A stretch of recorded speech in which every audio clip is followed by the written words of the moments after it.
Pakistan ex PM Imran Khan బతుకున్నాడా? అసలు ఇమ్రాన్ ఖాన్కి ఏమైంది? ఈ న్యూస్ పైన ఓవరాల్ వరల్డ్ మీడియా సెన్సేషన్గా వైరల్ చేస్తుంది. దీని గురించి మాట్లాడే ముందు నమస్తే, this is Harish. Welcome to our channel Chitragupt. Please ఎవరైతే సబ్స్క్రైబ్ చేసుకోలేదో వాళ్ళందరూ ఛానల్ని వెంటనే సబ్స్క్రైబ్ చేయండి. ఇట్లాంటి వీడియోస్ కోసం లైక్, షేర్, కామెంట్ ఖచ్చితంగా చేయండి. అప్పుడే మన వీడియో వైరల్ అవుతుంది. Let's get into the video. Pakistan ex PM Imran ఖాన్ని చంపేశారు అంటూ ఆఫ్ఘనిస్తాన్ ఒక నోట్ని రిలీజ్ చేసింది. ఈ నోట్ రిలీజ్ చేసిన వెంటనే ఓవరాల్ వరల్డ్ మీడియా దానిపైననే కాన్సన్ట్రేట్ చేసింది. అసలు ఆఫ్ఘనిస్తాన్ అది రిలీజ్ చేయడానికి కారణం ఏంటంటే ఇమ్రాన్ ఖాన్ వాళ్ళ ఫ్యామిలీ, వాళ్ళ సిస్టర్స్ అండ్ వాళ్ళ పార్టీకి సంబంధించిన కార్యకర్తలు తనని కలవాలని గత 2 months నుంచి వెళ్ళి ట్రై చేస్తున్నారు. కానీ ఆ గవర్నమెంట్ వాళ్ళని కలవనిస్తలేదు. ఎందుకు? ఇప్పుడు ప్రజెంట్ గవర్నమెంట్ రూల్ చేస్తుంది ఎవరు? ఈ షాబాజ్ షరీఫ్, ముల్లా మునీర్ అండ్ ఐఎస్ఐఎస్కి సంబంధించిన అండ్ మసూద్ అజర్, వీళ్ళంతా ఇమ్రాన్ ఖాన్ని ఎందుకు టార్గెట్ చేసిండ్రు, ఎందుకు చేయాల్సి వచ్చింది, అండ్ అసలు ఇమ్రాన్ ఖాన్ ఎందుకు పదవి నుంచి దిగిపోయాడు, దీని గురించి మాట్లాడుకుందాం. దీన్ని మాట్లాడే ముందు అసలు ఇమ్రాన్ ఖాన్ స్టోరీ ఒక్కసారి నేను చిన్న బ్రీఫ్ చేస్తా, దాని తర్వాత స్టోరీలోకి వెళ్దాం. ఇమ్రాన్ ఖాన్ మాజీ ప్రధాని, ప్రైమ్ మినిస్టర్ కాకన్నా ముందు ఆయన పాకిస్తాన్ క్రికెట్ టీం కెప్టెన్గా చేసిండు. అయితే ఆయన ఉన్నప్పుడే 25th March 1992లో నాకు తెలిసినంత వరకు ఆ ఒక్కటే ఒక మ్యాచ్ అనుకుంటా, అది వరల్డ్ కప్ కొట్టింది క్రికెట్. దాని తర్వాత ఇప్పటిదాకా కొట్టలేదు నేను అనుకుంటున్నా. ఎందుకనంటే వీళ్ళకి పక్కనోడి మీద ఏడ్చుడు, ఈ బాంబులు వేసుడు, ఇవి తప్పించి ఇంకా స్పోర్ట్స్ మీద పెద్ద ఇంట్రెస్ట్ ఏముంటుంది. కానీ ఈయన క్రికెట్లో ఉన్నప్పుడే ఆయనకి పాలిటిక్స్ మీద మస్తు ఇంట్రెస్టెడ్ ఉండే. ఆ పాలిటిక్స్ మీద ఇంట్రెస్ట్ ఉండడంతో క్రికెట్ నుంచి రిటైర్మెంట్ తీసుకొని ఆయన పాలిటిక్స్కి ఎంట్రీ ఇచ్చిండు. ఆయన పాలిటిక్స్కి ఎంట్రీ ఇచ్చినప్పుడు వేరే ఏ పార్టీలో జాయిన్ అవ్వకుండా ఆయన సొంతగా ఒక పార్టీ పెట్టిండు. తెరా-ఈ-ఇన్సఫ్ అనే పార్టీ పెట్టి పొలిటీషియన్గా తన కెరియర్ని స్టార్ట్ చేసిండు. 2018 అనుకుంటా ఆయన పిఎంగా ప్రమాణ స్వీకారం చేసిండు. ప్రమాణ స్వీకారం చేసిన 3 years మంచిగా పరిపాలించిండు, అంత మంచిగా నడుస్తున్నది అనుకున్న టైంలోనే తినని అవిశ్వాస తీర్మానం అని చెప్పి ఆయనని మెల్లగా దాని నుంచి వెళ్ళి సైడ్ తప్పించేసారు. ఇది సైడ్ తప్పించిన వెంటనే ఇటు షాబాజ్ షరీఫ్ గారు మంచిగా ఇదే దొరికిందే సంద అని చెప్పేసి వాడు ప్రైమ్ మినిస్టర్గా ఎంట్రీ అయ్యి ఇమ్రాన్ ఖాన్ని లోపలేసేసాడు.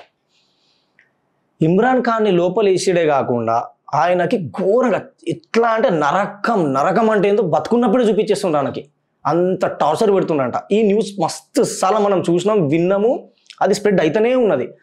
కొన్ని సంవత్సరాల కింద కలవడానికి దానికి దీనికి చాయిస్ ఇచ్చిండ్రు, కానీ ఇప్పుడు అసలు కలవనిస్తలేరు.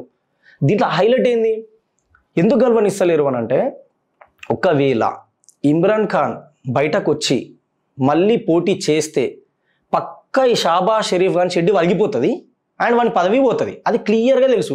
వాని పదవి పోయిందనుకో ఈ ముల్లా మునీర్ గాడు కూడా ఉండలేడు. ఇప్పుడు ఈ పాకిస్తాన్ మొత్తంలో అంతో ఇంతో చలో వాళ్ళంతా ఒక లెక్కనే ఉన్నా కొంచెం 1% అన్న మంచోళ్ళు ఉంటారు కదా, దాంట్లో ఈ ఇమ్రాన్ ఖాన్ని కొంచెం అనొచ్చు. ఆయన కూడా అసంటోడు, అయినా కూడా వీళ్ళకన్నా అయితే కొంచెం బెటర్, అట్లాంటి పర్సన్ నేనే. అయితే మనం ఎప్పుడైతే మన కాశ్మీర్కి వచ్చి వీళ్ళు ఎప్పుడైతే మన బట్టలు ఇప్పిపిచ్చి చూసి కల్మా చదవకపోయిన వాళ్ళందరినీ చంపేసుడు ఇవి చేసిండ్రు. ఇది చేసిన తర్వాత మనం ఆపరేషన్ సింధూర్ అనే పేరుతో వాళ్ళ పుచ్చలు లేపినాం కదా, అప్పుడు పాకిస్తాన్ ప్రజలు ప్రొటెస్ట్ చేసిండ్రు. ఎవరి కోసం ప్రొటెస్ట్ చేసిండ్రు? ఇమ్రాన్ ఖాన్ని బయటకు వదలండి, ఆయననే మాకు మళ్ళీ పిఎంగా కావాలా, ఆయన ఉంటే ఇవాళ ఇంత పెద్ద ఘోరం జరిగేది కాదు అని చెప్పేసి ఆయనకు సపోర్ట్గా ఫైట్ చేసిండ్రు. ఆ సపోర్ట్ని చూసి ఈ ముల్లా మునీర్ గానికి, షాబాజ్ షరీఫ్ గానికి ప్యాంట్లు తడిసిపోయినాయి అనుకో, ఆ తడిసిపోయిన ప్యాంట్లతోని ఈయనను అక్కడ లాక్ చేయాలని చెప్పేసి ఫిక్స్ అయ్యారు. ఈయన బయటకు వస్తే వీళ్ళ పదవులు ఎక్కడ ఎగిరిపోతాయో, మళ్ళీ వీళ్ళ పరిస్థితి ఈయనలాగా అవుతుందేమో అని తెలుసుకొని ఆయనని కనీసం ఇంటోళ్ళకి కూడా కలవనీయకుండా చేసి పెట్టారు. 2 months నుంచి వెళ్ళి వాళ్ళ సిస్టర్స్, వాళ్ళ కార్యకర్తలు వెళ్ళి కలుద్దామని ట్రై చేస్తే 2 to 3 months అనుకుంటాడు.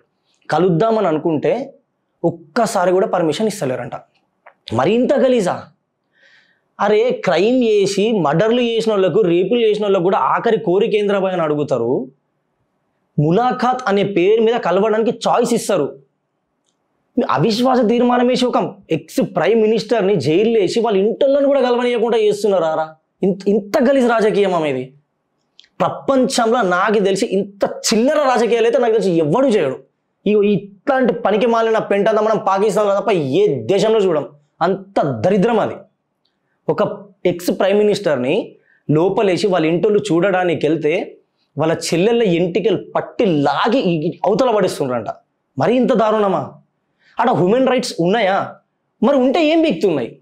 అరే ఒక ఆడమ జుట్టు పట్టుకొని లాగి పడేసి కార్యకర్తల్ని ఘోరంగా కొడుతుండ్రంట. అంటే ఒక మనిషిని చూపిస్తే మాట్లాడితే వీళ్ళు లోపల ఏం జరుగుతుందని నిజాలు బయటకు వస్తాయనా? అంటే ఇమ్రాన్ ఖాన్కి వీళ్ళ గురించి ఏదో విషయం తెలుసనే కదా, కనీసం కలిసి మాట్లాడే చాయిస్ కూడా ఇస్తలేరు అని అంటే వీళ్ళు ఏదో స్కామ్ చేసిర్రు, ఏదో పెద్ద జరుగుతుంది అది ఇమ్రాన్ ఖాన్కి తెలుసు, అందుకోసమేనా? ఇది నా question. Second thing, Imran Khan దిగిపోయిన తర్వాత వీళ్ళు ఎక్కిండ్రు కదా, మరి వీళ్ళు ఎంత మంచిగా పరిపాలించి ఉంటే ఇమ్రాన్ ఖాన్ మళ్ళీ రావాలి అని ప్రజలు ఎందుకు అడుగుతారు? అంటే మీరు చేసేది తప్పేగా, మీరు తప్పు చేస్తుండ్రని ప్రజలకు తెలుసు కాబట్టే ఈయన బయటకు వస్తే మాది పోతుందని చెప్పేసి ఈయన ఆపేస్తుండ్రా? అసలు చచ్చిపోయిండు ఇమ్రాన్ ఖాన్ అని చెప్పేసి ఆఫ్ఘనిస్తాన్ వాళ్ళు ఎందుకు వైరల్ చేసిండ్రు? అట్లాంటి ఫొటోస్ కూడా కొన్ని బయటకు వచ్చినాయి. మళ్ళా చంపాల్సిన అవసరం ఏంది? ఆయన మీకు ఏమైనా కోర్టు చెప్పిందా చంపాలని చెప్పి, ఉరి తీయాలని చెప్పి? చెప్పలేగా. చెప్తే మీరు అది లీగల్గా చేయాలి కదా. వాళ్ళ పేరెంట్స్కి, వాళ్ళ ఫ్యామిలీకి, వాళ్ళ కార్యకర్తలకు చూపించకుండా ఆపడానికి గల రీజన్ ఏంది? మరి ఇంత చిల్లర రాజకీయాలు అయితే నాకు తెలిసి ఎవరు చేయరు కదా. మరి వీరు ఎందుకు చేస్తున్నారు? ముల్లా మునీర్, షాబా షరీఫ్, మీరు చెప్పాలా దీనికి ఆన్సర్? వాళ్ళకి ఖచ్చితంగా కల్పించాల్సిందే. ఒకవేళ కలవనీయకుండా చేస్తున్నారు అంటే 110% ఆఫ్ఘనిస్తాన్ ఏదైతే అంటుందో ఇమ్రాన్ ఖాన్ని చంపేసిండ్రు అని చెప్పి అది నిజమే అవుతుంది అప్పుడు. కానీ నిజంగా ఒకవేళ ఇమ్రాన్ ఖాన్ని పోలీస్ స్టేషన్లనే లాకప్లనే చంపేసి ఉంటే మాత్రం అట్లీస్ట్గా ఇప్పుడైనా పాకిస్తాన్ ప్రజలు మీరు అర్థం చేసుకోండి. ఈ ISIS బ్యాచ్లో వీళ్ళు చేర్పించుకొని అవతల కంట్రీస్ మీద దాడి చేయించారు. స్పెషల్గా ఇండియా మీదనే చేస్తారు. మీరు అంతకన్నా పెద్ద ఇలా పెద్ద పీకేదేమి ఉండదు, వేరే కంట్రీ మీద పడతలేరు కూడా. కానీ ఇప్పుడు ఇండియా అట్లా లేదులే, గడ్డపారాలు దించుకుంటూ పోతున్నది. కానీ ఇప్పటికైనా పాకిస్తాన్ ప్రజలు ఆలోచించండి, ఎట్లాంటి పొలిటీషియన్స్ మీ దగ్గర ఉన్నారు, ఎవరి చేతిలో మీ దేశం నడుస్తున్నదని చెప్పేసి మీరు ఆలోచించి మీ లైఫ్లని ఎట్లా చూసుకుంటారు అనేది మీ చాయిస్ మీదే. ఇండియన్స్ ఇట్లాంటి చిల్లర పాలిటిక్స్ ఎప్పుడైనా మన ఇండియాలో జరిగిందా? ఒక్కసారి ఇట్లా జరుగుంటే కామెంట్స్ పెట్టండి. ఇంకోటి, నాకు తెలిసినంత వరకు ఇట్లాంటి చెత్త రాజకీయాలు, ఇంత నీచమైన బుద్ధి మాత్రం ఇండియన్స్ దగ్గర ఉండదు. ఏది జరిగినా ఈ లాతునే పోతాము, కాన్స్టిట్యూషన్తోనే నడుస్తుంది. ఇట్లాంటి చిల్లర పంచాయతీలు అయితే మన ఇండియాలో జరగవు అని అనుకుంటున్నా ఇన్ ఫ్యూచర్ కూడా. సో ఇలాంటి వీడియోస్ కోసం ప్లీజ్ మన ఛానల్ని సబ్స్క్రైబ్ చేయండి, లైక్ చేయండి, షేర్ చేయండి. మీరు ఎంత షేర్ చేసి ఎంత లైక్స్ చేస్తే ఈ వీడియోస్ అంతా వైరల్ అవుతాయి, చేస్తారని అనుకుంటున్నాం. మరి ఇంకా మంచి కంటెంట్తో మేము వస్తాం. మా టీం ఆల్రెడీ కంటెంట్ ప్రిపేర్ చేస్తుంది వేరే ఇష్యూస్ పైన. ప్లీజ్ దయచేసి షేర్ చేయండి. Thank you. జై హింద్, జై భారత్.